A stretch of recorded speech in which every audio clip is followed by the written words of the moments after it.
Bonjour Marion Cronier, vous êtes la cofondatrice de Ciboulette, un écolieu situé dans la gare de Chelles.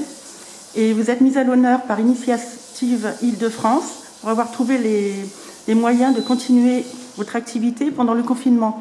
Vous pouvez nous en dire quelques mots ?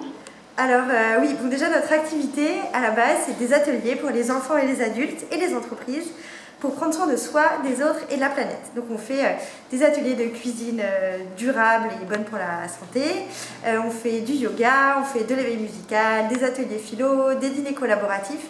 Et le vendredi on a une table ouverte où on cuisine bon, gourmand, végétarien et bas carbone. Donc on s'est adapté de plein de façons. La première c'est que voilà, le jeudi on est toujours là pour cuisiner. Mais le vendredi, on va, au lieu d'accueillir les gens sur place pour notre table ouverte, on va proposer à emporter nos plats.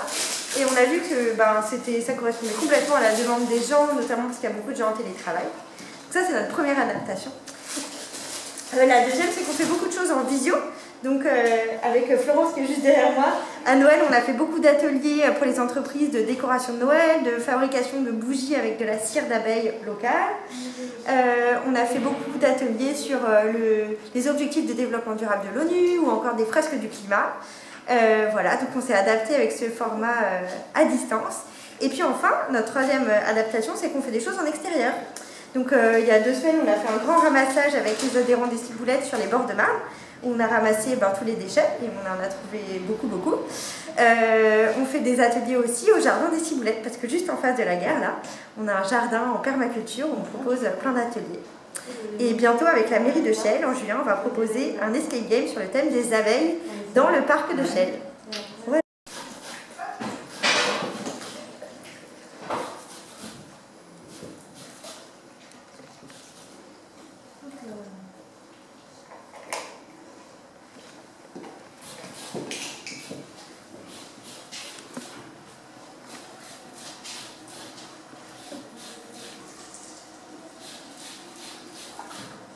Les crémeux, il est vraiment crémeux les filles.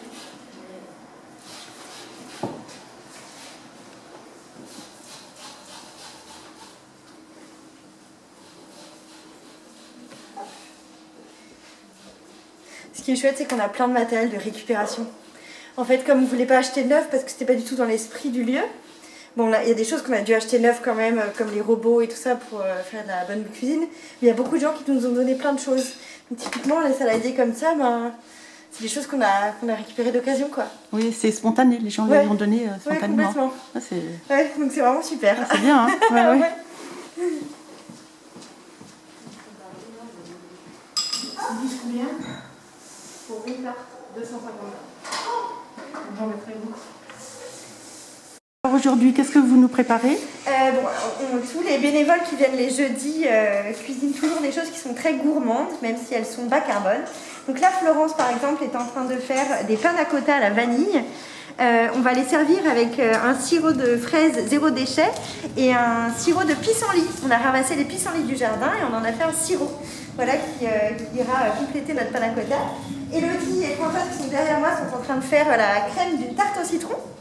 Et on a choisi de faire une crème végane cette semaine, donc avec de la margarine et du lait d'avoine plutôt que et bio bien sûr, oui on cuisine en bio, et plutôt que de la crème et du beurre. Voilà. Et puis on a fait le salé aussi déjà. Donc là il est plutôt de ce côté-là.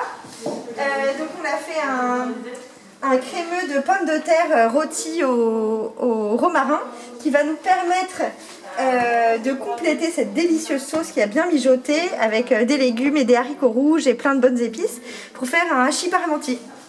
Voilà, à chaque fois on soigne bien notre dressage, donc ce sera très joli une fois présenté.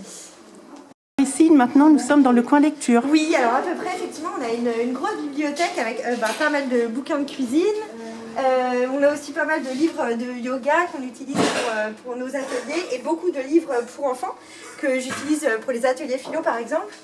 Et en fait, c'est notre coin calme qui sert aussi pour animer les ateliers philo des enfants. On les installe en cercle ici. Et puis moi, ça me permet de coller des choses sur les murs, voilà, pour eux. Vous faites aussi des ateliers en visio. Oui, alors on fait beaucoup d'ateliers en visio pour les enfants et les adultes, mais surtout pour les entreprises qui ont une grande demande de team building éco-responsable. Donc typiquement, on fait des ateliers plus créatifs, où on propose par exemple de faire des petites bouillottes avec des tissus de récupération et des graines pour poser sur les yeux et se relaxer, ou des bougies en cire d'abeille locale. On propose aussi des fresques du climat, qui est un super jeu collaboratif pour se former aux enjeux climatiques. On propose un jeu sur les objectifs de développement durable de l'ONU, un petit webinaire sur devenir écolo sans tout quitter. Enfin voilà, on a une offre assez large pour les intellectuels, les manuels et les sensoriels d'ateliers en visio. Et vous avez beaucoup d'adhérents? On a 150 adhérents à peu près aux Ciboulettes. Donc voilà, on a ouvert en octobre 2019. Il y a eu beaucoup de chaos depuis. Donc on trouve que c'est super. Voilà.